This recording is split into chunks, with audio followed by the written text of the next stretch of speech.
Hey, I'm Nora from tastypc.tv and today I'm doing part 1 of my review and coverage of the 900D. So this is Corsair's biggest launch, literally, and it's their new flagship case. Now, whenever I do a case review, I always take you for a look around the empty case, then put a rig in it and talk you through the finished system, going over any issues I had, etc. But with the 900D, as there is so much to cover, I'm going to do this review in 3 parts. Now, in this video, I'm just going to take you for a look around the empty case. In the second video, I'm going to do a time-lapse build like I did with the XLR2. And in the third video, I'm just going to talk you around the finished rig and conclude my thoughts on the case. So if you're not really interested in the time-lapse build, then you can just skip part 2. So, the 900D is actually quite sentimental for me because the first time I've built my own system was in an 800D. So I am really looking forward to doing the time-lapse to see personally how far I've come since I started. But this is definitely a water cooling case, and I am still quite a novice water cooler, so I probably won't do it the justice it deserves, but I'll still try my best. But let's just get started. Before I start, due to the size of the 900D, unfortunately I'm going to have to film this in quite small sections, so I am sorry if it's quite difficult for you to get a vision of the case as a whole. So firstly we've got the on button with the power LED and hard drive activity LEDs either side of it, and it does have this really nice click to it.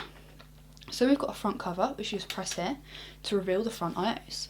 We've got the headphone and microphone jacks, 2 USB 3 ports, a restart button and 4 USB 2 ports.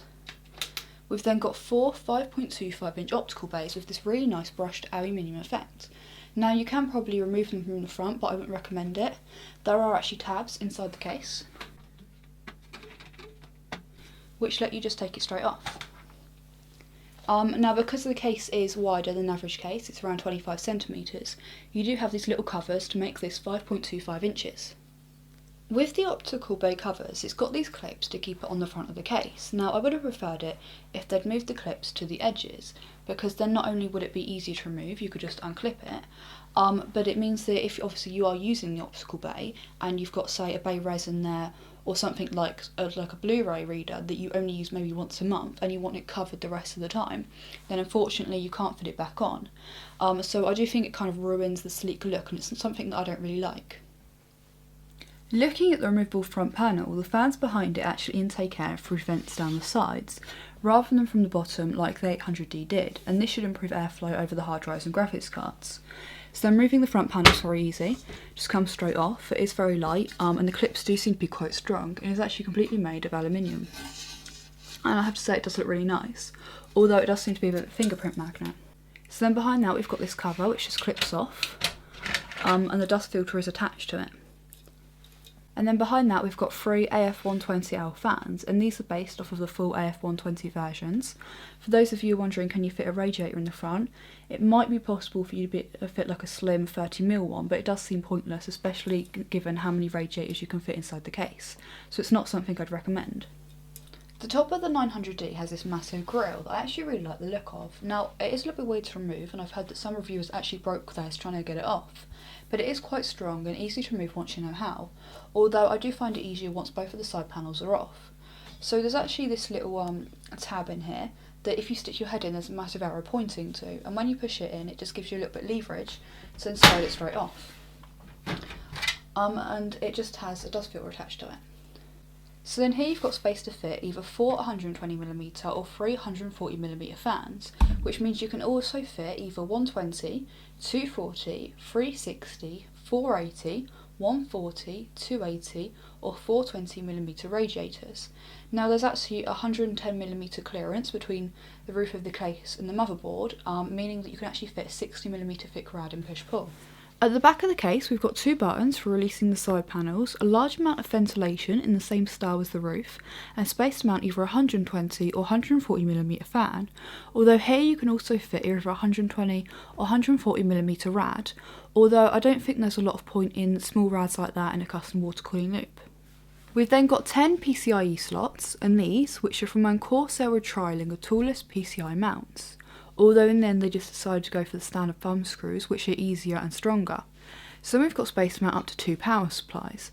Now I don't really see a lot of people using them, as you can get from 1200 watt to 1500 watt power supplies now, and it's rare that a system actually will need that many watts. But it is nice to have the option of a second one, and it would be good in situations Say you've got a server build, you've got all your main stuff up to your first power supply, and then you could have your backup drives to the second one, and if something went horribly wrong to the first one, then at least your backup drives will still be safe. Looking at the bottom of the case, the only thing that I'm going to cover from this angle is the feet, which are raised and have rubber bottoms to stop your case from scratching your desk or floor.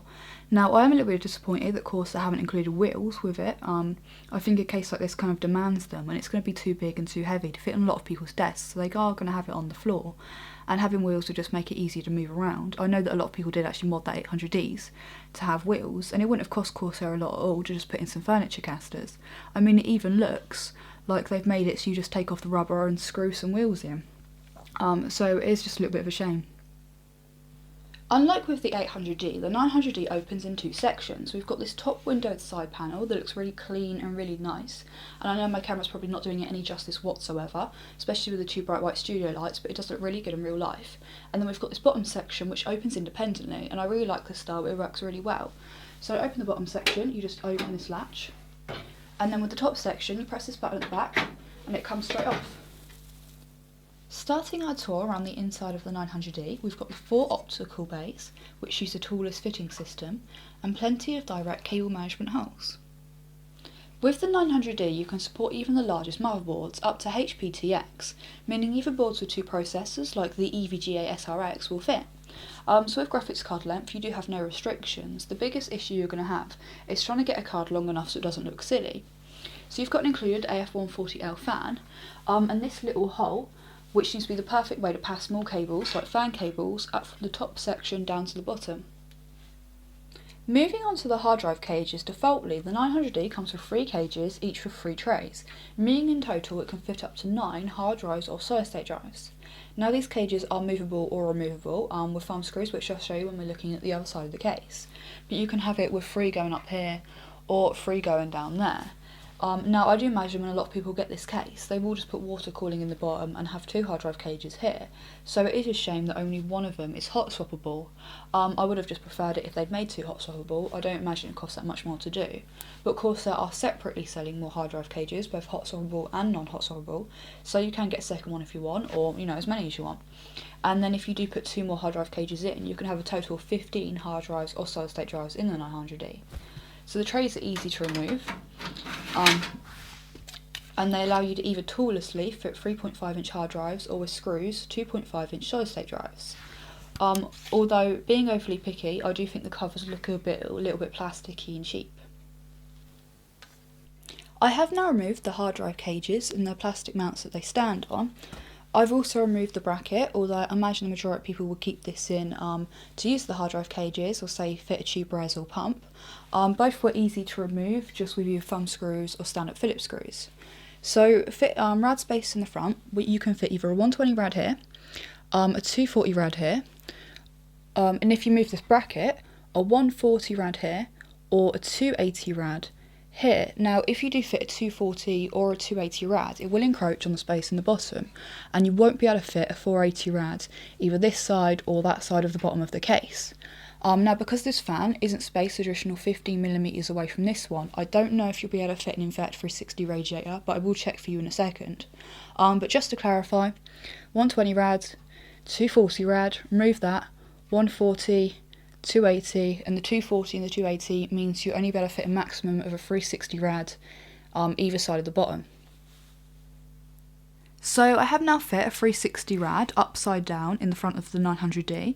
I fit it by securing it to these 2 fans, but not this fan.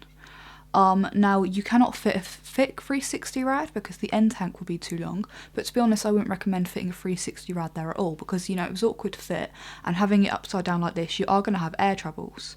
But personally myself, I wouldn't fit any rad in the front because of the space that you lose here. It just doesn't seem worth it to me. So now moving on to the most complex part of the case, the bottom water cooling area. I have already fit these 2 radiator mounts which just easily slid on. So firstly we've got these 2 rubberised power supply standoffs which can be easily removed or moved to here or here. So the first thing I'm going to do is just remove this, fit a power supply, and then I'll talk you through the different radiator options you've got. So before fitting the rad, the first thing that I did was remove the bottom 120mm fan mount from down there, and it just came off with 4 easy screws. So I currently have a standard 160mm power supply fitted, and with that you can, but just very barely because of the cables, fit a 360mm rad.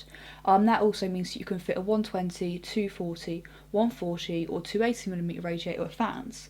Now, if you do get a thicker 360 rad or just one with a longer end tank here, it will be very difficult for you to fit it because of the cables. Also, if you go for a longer power supply or you just want more cable management room, then you won't be able to fit a 360 rad, but you will still be able to fit the others that I mentioned. On the side where you haven't fit a power supply, that is if you only fit one, you can fit either a 120, 240, 360, 480, 140, 280 or 420mm radiator. So now I'm going to move on to the different radiator thickness options available in the bottom of this case.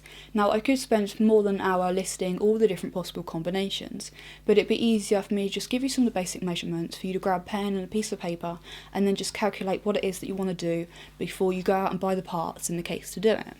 So if we first look at the rear radiator independently, so pretending this one isn't in the case, you've got from this radiator mount to this radiator mount's worth of space to work with, which is 220mm. So then if we look at the front radiator independently and pretend this radiator isn't in here, if you use a 240mm or a 280mm rad or something shorter and the power supply isn't affecting it at all, then just like before, you've got from this radiator mount to this radiator mount to work with, which is 220mm space. However, if you use a longer radiator, say 360 or 420 or 480mm long radiator, then the power supply will affect it. So then you've only got from this radiator mount to the power supply to work with, which is 115mm. Minus the 25mm standard fan size, you've only got 90 millimeters of space to work with, which will be enough space to fit something like a monster rad, but it will be very close to the power supply. Now it does get tricky if you want to fit more than one radiator in this bottom section, because obviously the thicker you make one radiator, the less space you've got to work with for the other one. Also you've got to take into account things like fitting height and tubing clearance, but that all really depends on what fitting style you're using, on the builder, and also on how thick the tubing is. But to give you an example of something that would work, you could put a standard 60mm radiator here, another standard 60mm radiator here, one set of fans along here, one along here, and then you should have enough space to fit the fittings and tubing you need, etc. in this gap, as long as you don't go for really thick tubing. Anything bigger than that, then you probably will want to calculate it first just to make sure that it fits. After having another quick look around the case, I realised that it is actually possible to fit a thin 240mm rad here. It just threw me off earlier as it actually uses different mounts to the fans. I did have to fit it inverted, so you might have trouble with air bubbles if you did this. I mean, it is possible to fit it the other way up, but then you can only fit it with 2 horizontal screws, so it's not going to be very secure. But whichever way you fit it, it will extend still into the bottom section of the case. Meaning that if you do have a rad kind of in the middle, it has to stop here. However, if you do want your rad just to extend to the end after getting to have a good look in the bottom, I realised that if you actually have the radiators against the edge of the case, you can have them go all the way along to the end and still have this into the bottom, as long as the radiators aren't thicker than 45mm. With the front radiator in the front fan mount, you can still fit the 2 hard drive cages, and these have both got mounts on them to allow you to fit the 2 fans, which means that with the hard drive cages in, you can have a total of 6 hard drives or solid state drives, and 5 radiators while still having 3 or 4 optical bays free. So taking a closer look at the sides bottom panel, we've got this large magnetic dust filter. Now the door is on quite sturdy hinges, and if you have it like this, it will still let air through this gap. Although if you want to, which I imagine is something a lot of people will do, you can remove these 8 screws and have it like this, and this greatly increases the airflow while allowing you to see inside the bottom half of the case, and I also think it looks a lot better. Now the bottom door on the other side of the case is exactly the same. Looking at the rear side panel, it's completely plain but comes off the same way as the front one. You just push the button at the back and it comes straight off. As you can see, there is plenty of space for cable management, just under 3cm, which is enough space for water cooling tubes. So we've got these clips, which are kind of like heavier duty versions of the ones in the C70, and we've got cable tie holes. So because of how tall the 900D is, your 8-pin CPU cable might not reach, so they have given you an extension, although I can't work out for the life of me why it's orange, especially if they managed to make all these ones black, although it is nice that they've made these black. So we've got this large cutout for fitting a CPU cooler backplate, and of course lots of grommeted holes for cable management. I would have liked it if they'd managed to grommet this one and these two as well, but I imagine this one would be quite flimsy, although I do like it that they've put all these holes in for the fan cables. You've also got thumb screws here for removing the hard drive cages, and holes here for the power supply cables and tubing. That was my look around the 900D. So far I've had a few little niggles, but I've also seen some good features. Now, I'm not going to get the parts for the installation until the 15th, and the NDA lifts on the 16th, so if you are watching this video on the 16th, part 2 might not be up yet, but don't forget to subscribe if you haven't already to see it when it is uploaded, but if it is up, you'll find it on my channel or a link of it in the description below.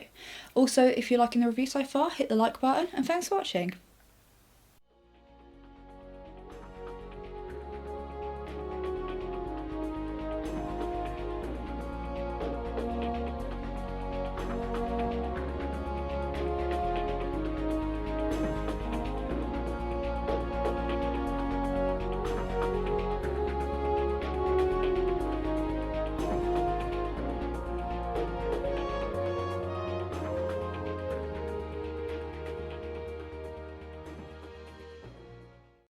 And then finally, I noticed something really weird about the 900D. It kind of seems to have this void where if anything comes in contact that's overkill, it instantly stops becoming overkill. AX1200 power supply, pretty overkill. Not overkill. Overkill. Not overkill. And it's just really weird. I mean, it seems to be the same with Titans and Ares 2s and all sorts.